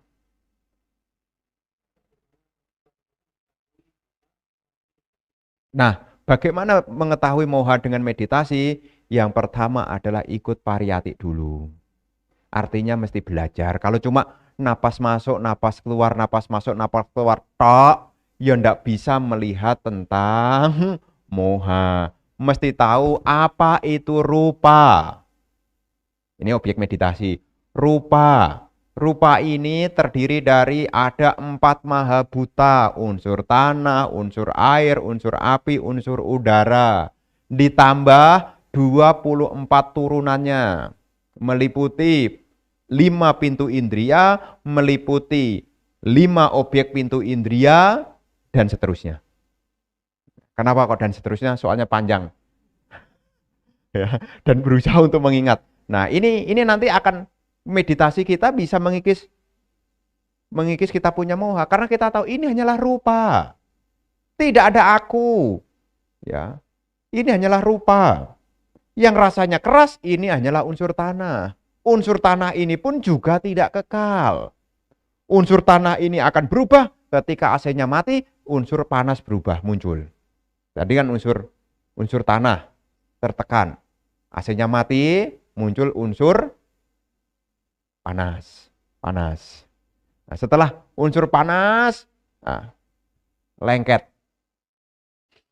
air. Nah, ini bukan aku, ini hanyalah rupa.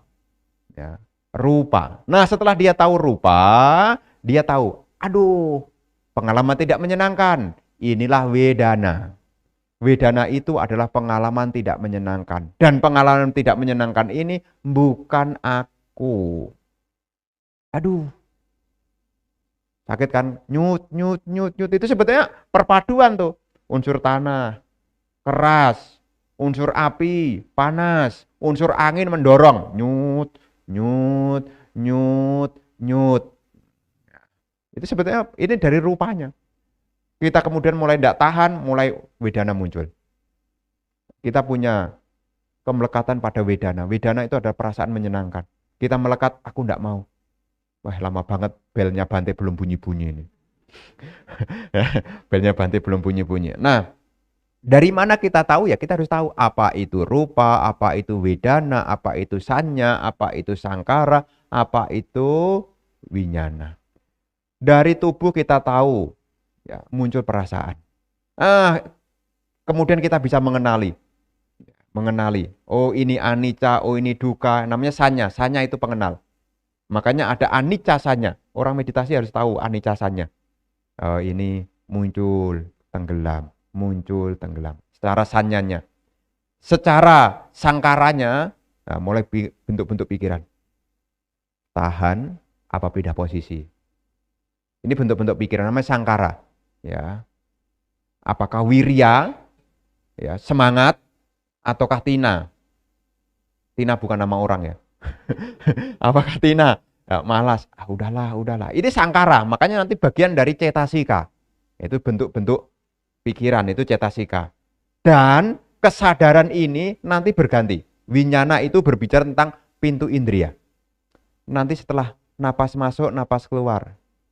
Kalau di Sunter itu jelas sekali kalau di Wira Sunter. Ya, napas masuk, napas keluar. Tiba-tiba ada suara bajai lewat. Yang semula napas masuk, napas keluar, kesadaran akan hidung padam. Muncul kesadaran pendengaran. Per 15 menit akan bunyi. Teng. Nah, saat teng itu napas masuk, napas keluar terputus. Padam dia. Muncul di sini. Itu juga menunjukkan bahwasanya winyana ini pun juga anicca. Jadi itu akan kelihatan. Bagaimana meditasi itu bisa menyingkirkan moha? Secara pariyatinya kita mesti tahu apa itu pancakanda.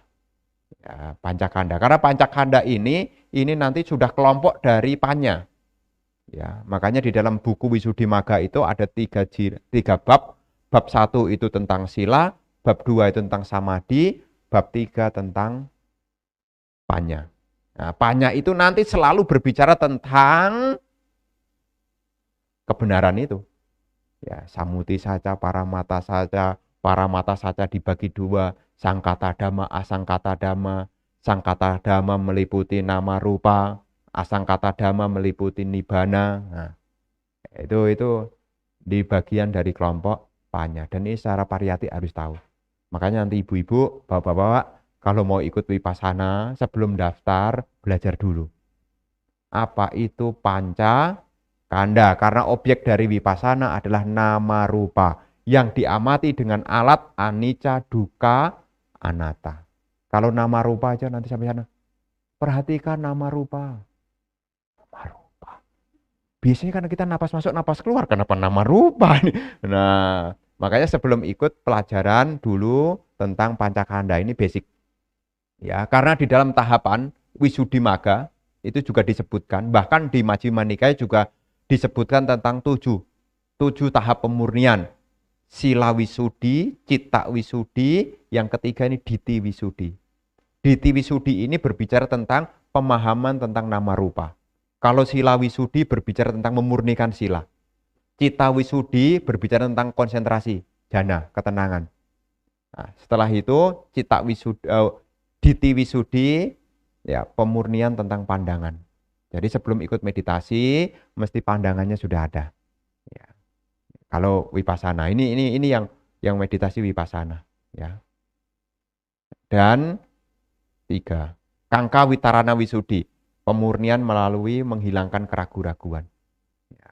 Ini nanti Patita Samuppada. Ya, jadi ini nanti sudah mengarah kepada kebijaksanaan. Dan sisanya bagaimana Bante? Kelas Dhamma berikutnya. Ya, saya mempersilahkan untuk pertanyaan-pertanyaan berikutnya. Ya.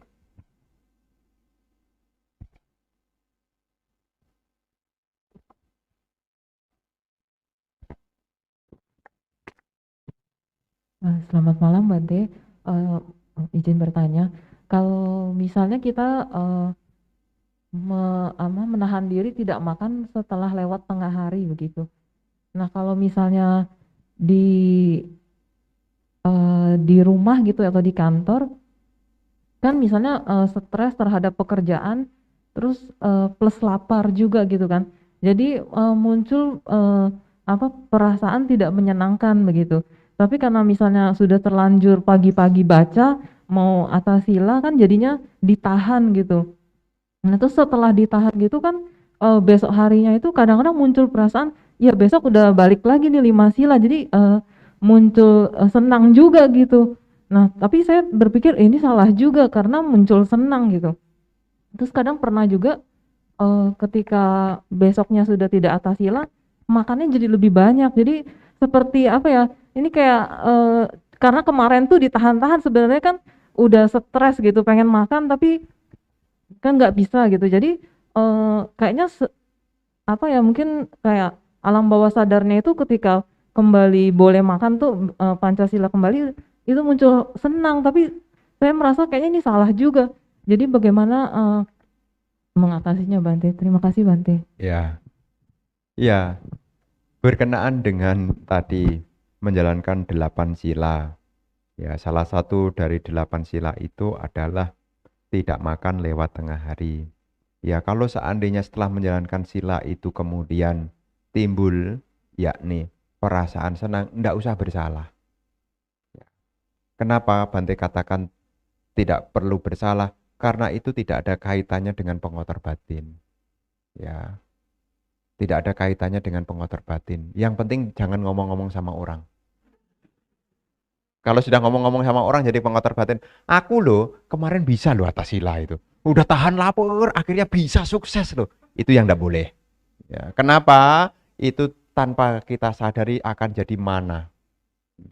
Tapi kalau kayak saya begini, kemudian ya misalnya karena penerbangannya jauh, kemudian jatah makan siangnya enggak ada, makan pagi juga enggak ada. Terus ya sudah bisa nahan diri besok pagi, Ya udah enggak usah cerita. Saya loh kemarin bisa loh. Enggak usah. Ya, enggak usah. Jadi itu yang merasa senang karena bisa menahan diri itu adalah hal yang baik.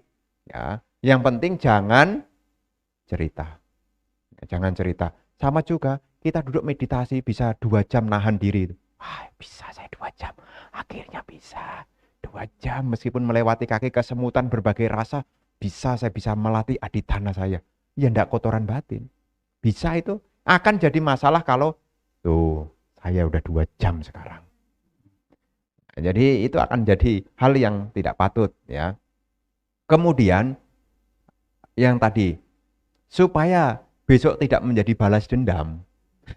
Tadi kan ceritanya apa kemudian habis makan kemudian jadinya kan lapar gitu ya. Itulah gunanya sebelum makan pakai perenungan. Ya, jadi supaya tidak kalap apa-apa dimakan ya. Nah, pakai perenungan. Nah, merenungkan saya makan makanan ini untuk membantu tubuh. Kalau memang kebutuhannya tubuh itu banyak ya biarin. Karena orang makan banyak belum tentu rakus. Karena memang bisa jadi lambung besar. Ya enggak apa-apa. Ya enggak apa-apa. Ya. Jadi yang sedikit enggak usah kecil diri. Ya. Aduh Bante maaf ya Bante saya makan banyak. Ya enggak apa-apa. Wong badan kamu lebih gede daripada saya kok. Jadi jangan sampai kita punya persepsi kalau makan banyak itu sama dengan neraka.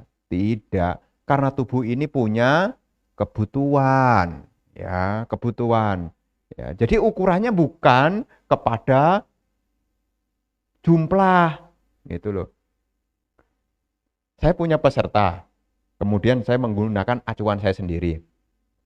Kue pisang, kebanggaan Gading Serpong. Ya kan orang PhD kan. Ya, jadi sepotong kemudian saya makan sendiri, kemudian kenyang. Terus saya ngajak Bante Jaya Silo. Udah satu aja. Saya aja kuat toh. Kemudian saya ajak, ya saya juga enggak bijaksana juga, gitu loh. Jadi dalam artian bagaimana? Jangan sampai kita menggunakan perbandingan dengan orang lain. Jadi kalaupun kita memang makan mungkin bubur juga makan, nasi uduk juga makan, lempernya juga dimakan, ya mungkin kebutuhan. Karena makan itu adalah satu, untuk menghilangkan rasa sakit, untuk mendukung tubuh ini supaya ya bisa menjalankan kehidupan suci. Ya, itu merenungkan ya, saya makan makanan ini bukan untuk kesenangan, bukan untuk permabukan, bukan untuk berhias, bukan untuk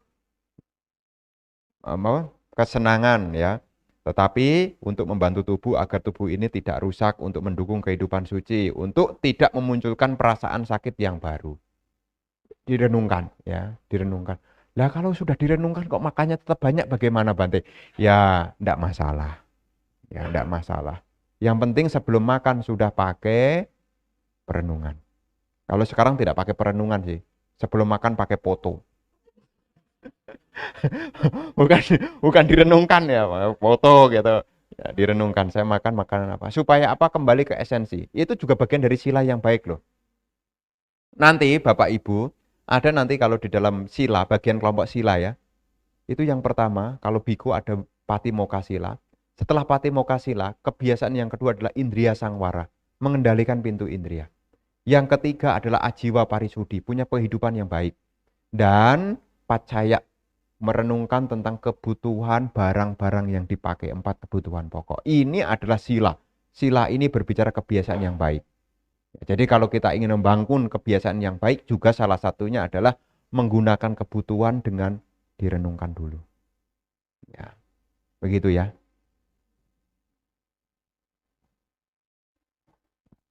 Ya, saya kembali masuk ke YouTube lagi Bante. Tapi by the way ini sudah 20.50 mungkin apakah ada kendala time? Nggak apa, baik. Ini saya gabungkan karena pertanyaannya hampir sama antara pertanyaan Pak Karsono dan Pak Denny Susanto. Namo Buddhaya Bante, jika misalnya dalam kehidupan tidak ada lagi keinginan, tidak lagi ada keinginan, ini berarti sama saja kita tidak ada semangat untuk hidup.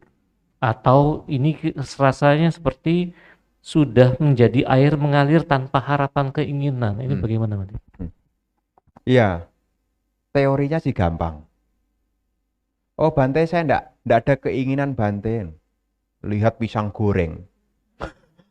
Ya, ini karena berbicara tanha itu bukan berbicara semata-mata masa depan ya. Tanha itu juga berbicara tentang 5 tali kesenangan. Ya. Ketika seseorang ditanya, kamu punya keinginan enggak? Enggak ada loh Bante. Ketika dia ditawarkan 5 tali kesenangan, masih tertarik enggak? Yang tidak punya nafsu keinginan hanya seorang arahat. Jadi kalau seseorang masih punya keinginan, ya pasti lahir kembali. Dan nanti kalau orang tidak punya keinginan kan seolah-olah tidak punya masa depan. Masa depannya adalah ingin mengakhiri penderitaan. Makanya dia belajar mengikis, dia punya nafsu keinginan. Dia punya masa depan. Jadi biku ini punya masa depan loh. Wah, jadi biku mah tidak punya masa depan. Oh, kata siapa? Ya, masa depannya adalah tidak menambah penderitaan lagi, ingin mengakhiri penderitaan. Itu masa depannya, tujuan yang mau dicapai. Ya. Jadi tujuan yang mau dicapai adalah ya mengakhiri penderitaan. Kalau seandainya belum sukses, ya lahir kembali. Lahir kembali dengan ya praktek yang sudah dijalankan itu. Makanya jangan sampai ibu bapak kemudian berasumsi ya harus punya keinginan. Memang setiap orang ini kan pilihan perkembangan batin. Ya. Karena setiap orang untuk menyadarkan diri ini kan tahapnya macam-macam. Dari sekian banyak ibu bapak yang hadir di ini kalau ditanya, sudah siap mengakhiri penderitaan? Sudah ada keinginan untuk mengakhiri penderitaan? Tuh jawabnya kecil kan, sudah. Ya kan, itu kan sudah menggambarkan. Ini kan perkembangan batin. Ya, jadi kalau belum nanti tapi tiba saatnya nanti ada loh. Ya. Oh sepanjang-panjang orang berlari nanti ada waktu untuk duduk kok. Anda kalau kita berlari terus, Anda di rumah punya treadmill, itu kalau sudah jalan, ya terus nanti Anda ada kebutuhan untuk berhenti, untuk duduk. Sama dalam kehidupan kita. Kita mengejar masa depan, sampai di depan Anda pensiun. Kalau sudah pensiun, ya duduk. Napas masuk, napas keluar, napas masuk, napas meditasi. Ya, bukan hanya duduk membaca koran tiap hari. Ya, jadi ibu bapak sekalian, ya jangan punya asumsi. Kalau tidak punya keinginan nanti bagaimana kehidupan nanti mengalir saja. Enggak, setiap orang ini punya tujuan. Baik itu tujuan duniawi, tujuan spiritual, ya mesti ada. Memang dikatakan di dalam Anguttara Nikaya itu tentang harapan ya, Patama itu yang harapan orang pada umumnya kan nomor 1 kaya. Ya, kaya. Nomor 2 punya nama yang baik. Nomor 3 umur panjang. Nomor 4 meninggal kembali, lahir di alam bahagia. Ini tujuannya. Ya. Dan ini adalah orang umum. Siapa yang tidak di sini? Oh, Bante, saya tidak mau kaya. Tidak mungkin. Tidak mungkin. Ya. Wong kadang-kadang kita berjuang apapun kita lakukan termasuk cari-cari nomor. Cari-cari nomor dilakukan ya untuk kaya, ya kan? Terus kaya, nama yang baik, ya pengen sanjungan, makanya kita nulis sarjana apa ditulis di belakang supaya punya nama juga. Kemudian bikin kartu nama. Terus umur panjang. Ini kan harapan orang. Kita minum suplemen tiap hari supaya apa coba? Sehat. Terus harapannya kalau sudah sehat, umur panjang. Umur panjang. Terus ya lahir kembali di surga, alam bahagia. Orang putu jana meskipun yang mengatakan tidak hidup mengalir itu pasti ada harapan ini. Kalau seandainya harapan yang 4 ini tidak ada, bagaimana Bante? Berarti dia sudah mengarah kepada Lokutara. Ini kan Lokia. Nah, berarti dia Lokutara. Dia berjuang untuk mengikis dia punya kilesa. Sampai dia mengakhiri penderitaan. Ya, jadi setiap orang ini punya tujuan. Meskipun yang hidupnya mengalir saja, santai-santai saja, ditanya mau apain? Ya supaya tenang lah Bante. Kejar-kejaran apa sih mau dikejar, mau enggak dibawa kok. Dia punya ya tenang. Ya tenang, setiap sore minum teh. Ya tenang dia tiap hari minum teh. Karena enggak ada beras kan. Enggak ada beras. Habis dia enggak punya kekayaan tiap hari minum teh terus kan. Nah, ya, jadi Ya, setiap orang ini punya tujuan. Hanya kadang-kadang kan tidak diutarakan. Ini kan kita aslinya punya tujuan loh. Tapi kadang-kadang malu untuk diutarakan. Malu untuk diutarakan. Ya, begitu ya. Ya, saya kembali ke ruangan. Jika ada yang mau ditanyakan dari ruangan, silakan. Ya. Selamat malam Bante. Saya mau tanya, saya pernah lihat orang makan itu nggak dihabisin, ada sisanya sedikit gitu Bante. Terus saya tanya, kenapa itu makan kok nggak dihabisin gitu? Terus dia bilang, ini saya berbagi jasa untuk semua makhluk dan para leluhur. Itu kira-kira tindakan itu benar nggak ya Bante ya? Nah, saya kan hanya observer ya, pengamat ya. Memang ada beberapa orang yang punya anggapan demikian. Ya, dia tidak menghabiskan makanannya karena mungkin dia mau sharing kepada satu, mungkin semut, ya, mungkin kucing, ya. Termasuk juga mungkin dia punya pengalaman berjumpa dengan makhluk peta. Makhluk peta itu makan dari kotoran-kotoran. Ya, ya bisa jadi, ya bisa jadi. Ya dia berbagi apa yang dimiliki. Tapi lagi-lagi ini semua bukan benar dan salah. Ini semua adalah pilihan. Ya. Kalau orang kasih dana makan kepada saya, ini saya aja. Bante habiskan atau Bante sisakan. Ya saya bilang, saya renungkan. Ya. Karena kalau saya habiskan, enggak mungkin. Ya, enggak mungkin. Makanya saya renungkan. Jadi, kenapa enggak Bante habiskan? Ya, pilihan lah. Saya memilih untuk direnungkan. Kadang-kadang saya sudah ngambil di piring. Ya, ternyata perut saya sudah cukup. Ada sebagian orang punya pilihan, enggak boleh menyisakan makanan. Ya, hargai hak dia. Enggak apa-apa. Ada orang kan makan keluarga gitu. Ada mie macam-macam. Pakai itu, apa namanya? Saking udah pada kenyang itu, sampai pakai itu, undian. Diputer, berhenti di mana dia harus ngabisin itu, nggak boleh nyisain tuh. Itu saking serunya gitu ya. Nah kalau tipe saya, kalau saya udah kenyang ya sudah, karena saya makan untuk sehat. Bukannya sebutir nasi sejuta keringat Bante. Ya memang sebutir nasi sejuta keringat, tapi saya makan untuk sehat. Ini kan yang jadi penyakit itu kan karena makan berlebihan. Sudah waktunya berhenti, mestinya berhenti ya, dia padetin, minumin dikit, goyang-goyang lagi. Saya suka perhatikan itu makan, saya juga heran, wih kok bisa habis ya, oh ternyata dia ada caranya tuh, dia minumin, dia kunyah-kunyah, dia tinggal ngobrol dulu, dia lanjutin. Ya itu pilihan, ya enggak apa-apa pilihan, bukan masalah benar dan salah. Ini juga dalam keluarga punya filosofi masing-masing. Enggak boleh nyisain nasi. Ya mungkin dicocok di keluarga itu. Ya. Tapi kalau nanti Anda bertemu dengan saya, lihat saya malah lebih pilihan. Udah makan roti gitu ya. Tinggal sedikit gitu udah enggak bisa masuk. Ya saya enggak masukkan. Terus diapain Bante? Ya sudahlah. Itu versi saya, ini pilihan. Urusan makan ini urusan pilihan. Jadi Anda jangan Bante, ini masih 5.000 loh Bante. Harus dimakan Bante. Ya enggak lah. Kita harus pakai perenungan. Ya, kalau enggak kita dibuat menderita dan kita makan tidak ikhlas loh. Masih sedikit. Kadang-kadang kan begitu kan. Kuenya harganya 10.000. Berarti 2.000. Ya sampai dirinci gitu. Dan namanya manusia kan kadang-kadang kan ada perhitungannya. Enggak boleh disisain. Bahkan kadang-kadang kantong plastiknya pun dibawa pulang. Ya, karena enggak mau rugi. Ya, jadi dalam hal ini urusan makan nanti untuk semuanya ya.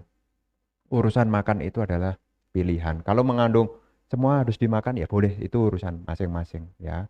Urusan disisakan yaitu hak orang itu.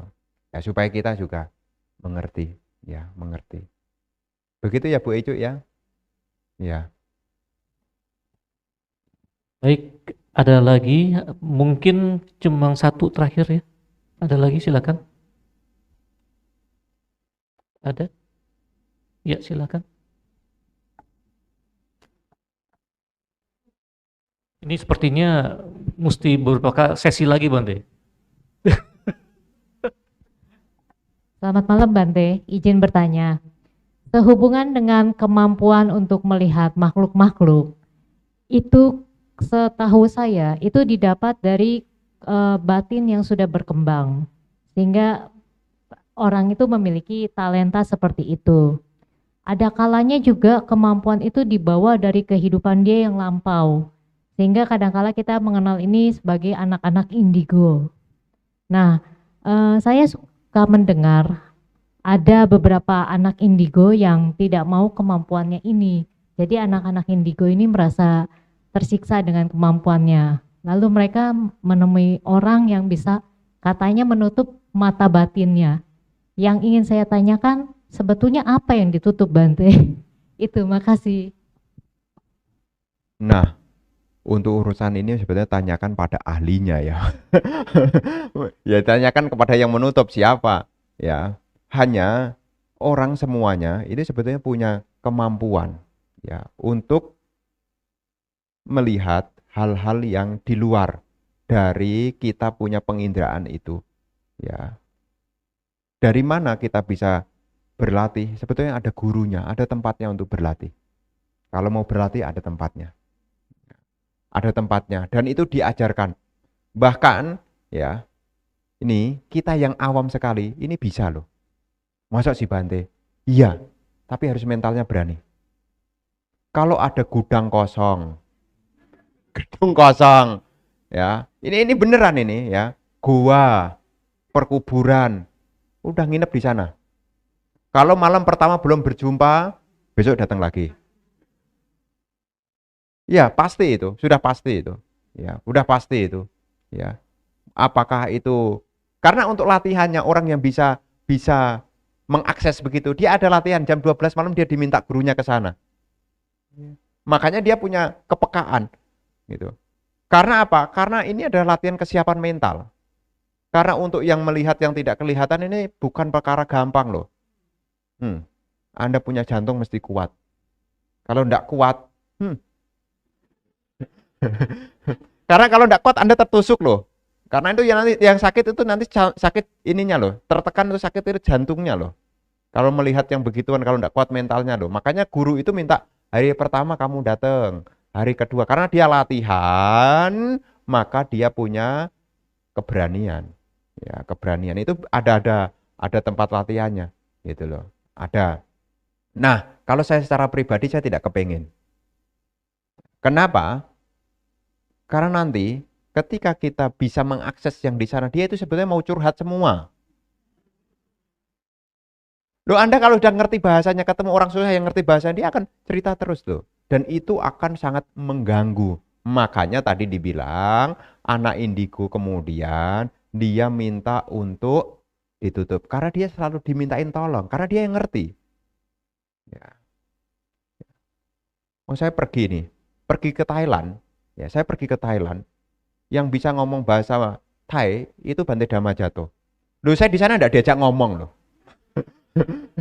Saya enggak ada diajak ngomong loh. Itu yang diajak ngomong cuma Bante Dhammajato aja, Bante Dhammajato aja. Kenapa coba? Karena yang bisa komunikasi cuma ya. Kalau ditanya, dia tanya panjang-panjang. Oh, saya bukan orang Thai. Oh, ya. Udah selesai. Selesai. Oh, kan kata kuncinya maca Indo katanya. Orang Indo. Oh, itu diingat-ingat tuh. Indo. Jadi ketika ditanya ngomong, dia bilang, oh, same. Katanya mirip kata dia bilang. Oh, iya. Tapi dia bilang orang Indo. Setelah ketemu, udah diajak ngomong. Yang diajak ngomong siapa? Dhammajato. Bukan sentimen dengan saya, enggak. Karena yang ngerti bahasanya adalah Dhammajato. Sama juga. Makhluk ini kan banyak. Kalau ada satu yang bisa ngerti bahasanya, dia akan dimintain curhat. Dia mintain tolonglah, apalah. Dia cerita apalah. Dan itu sangat-sangat mengganggu. Maka dia datang kepada ahlinya tadi. Kemudian dia ada ritualnya, ada rapalnya. kemudian dia bisa ditutup. Tapi dalam waktu tertentu juga nanti juga bisa terbuka lagi. Dia harus nyamperin lagi. Ya, itu bisa buka dan bisa tutup itu. Ya, ya. Kok Bante tahu Bante? Karena kemarin saya ketemu orang dia cerita. Itu padahal dulu udah ditutup loh Bante. Oh, mungkin sudah muncul lagi. Ya, muncul lagi. Ya. Jadi dalam hal ini apa yang ditutup ya saya jawab saya tidak tahu. Ya mesti nyamperin yang bersangkutan. Hanya tadi saya sampaikan kalau kita sudah biasa, maka tadi kan Bante sudah kasih tahu tuh mau kemana latihannya. Hari pertama ke gedung kosong, ke gedung kosong. Kalau belum itu cari yang menurut orang di situ paling angker, di situ datangi. Kalau yang kepingin. Tapi lagi-lagi tadi saya bilang jantungnya mesti kuat. Kalau enggak nih sakit sekali. Makanya kalau sakit sekali sampai bisa muntah darah. Terhimpit. Ini bukan film ya. Ini bukan film ya. Ya, makanya kadang-kadang kalau Anda berada di tempat-tempat yang terhimpit itu rasanya sakit sekali. Gitu. Kok Bante tahu? Ya karena ada yang kasih tahu saya. Ya, ada yang kasih tahu saya. Oh begitu ya. Pantas. Terus bagaimana Bante? Saya diajarin kan. Bante kalau meditasi, ini diceritain sama dia. Kalau Bante mulai tertekan, sakit, Bante mesti jangan takut. Terus gimana caranya? Mbah terserah Bante katanya. Pokoknya Bante jangan takut. Terus ya saya pernah lakukan. Ya. Wah, itu siapa? Semalaman dari jam 10 sampai jam 4 pagi. Pokoknya sepanjang malam tuh cuma semoga makhluk bahagia, semoga makhluk bahagia. Jadinya ya kuat. Dan itu sebetulnya kalau digeluti juga, ya bisa juga loh. Mentalnya jadi kuat. Ya, mental jadi kuat. Ya, ya mesti harus ada gurunya. Ya, takutnya nanti dibawa kemana. Ya, ya harus hati-hati ya. Urusan yang begini-begini ini harus hati-hati. Harus ada gurunya. Jangan sembarangan. Ya, harus ada gurunya. Ya, itu tambahannya. Ya. Terima kasih Bante atas jawaban yang luar biasa yang dari tadi. Memang dalam hal ini berarti kita bagaimana kita bisa mempertahankan tujuan kita sebagai umat beragama Buddha, jadi adalah mengakhiri penderitaan. Nah, jika kita mau mengakhiri penderitaan, step pertama yang harus kita lakukan adalah bagaimana kita mau belajar terlebih dahulu. Dengan belajar kita akan mengetahui beberapa hal di mana apa yang bisa kita lakukan, apa yang nggak bisa kita lakukan, dan itu adalah terutama kalau misalnya kita ngomong untuk keakuan itu, penderitaan itu dimulai dari adanya aku. Nah, aku inilah yang akan menuntut kita untuk berbagai macam hal. Ini yang menyebabkan penderitaan. Nah, oleh karena itu, dengan kita menurunkan, step by step kita menurunkan rasa aku kita, maka otomatis penderitaan pun juga akan berkurang. Nah, jika berkurang, mungkin kita bisa lebih maju lagi, itu bisa melakukan namanya pemutusan sama sekali, itu kita bisa benar-benar menghapus kilesa yang ada di dalam diri kita, sehingga kita bisa mencapai keadaan yang jauh lebih baik daripada yang sekarang.